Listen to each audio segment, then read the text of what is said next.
আমি সারা বাংলাদেশের তাওহীদ জনতাকে বলবো, যেভাবে জুড়ে আসতে ঐক্যবদ্ধভাবে তোমরা গর্জে উঠেছে, আবার সেই গর্জে উঠো, আবার সেই বদলে হাতে জোড়াও। অখণ্ড তোমার জন্য রক্ষা করছে।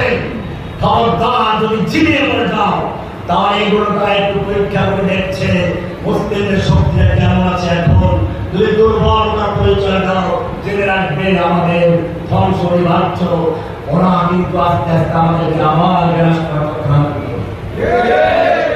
সেজন্য আমি বলবো, বর্তমান অবস্থা যদি মুসলিমদেরকে কি থাকতে হয়, একটা হচ্ছে দীর্ঘমেয়াদী প্ল্যান, যেটা ইমানের চেতনা, ইমানের বীজ রোপণ করা, তাওহীদের দাওয়াত ব্যাপকভাবে দেওয়া, ব্যাপকভাবে তাওহীদের কাজ করা।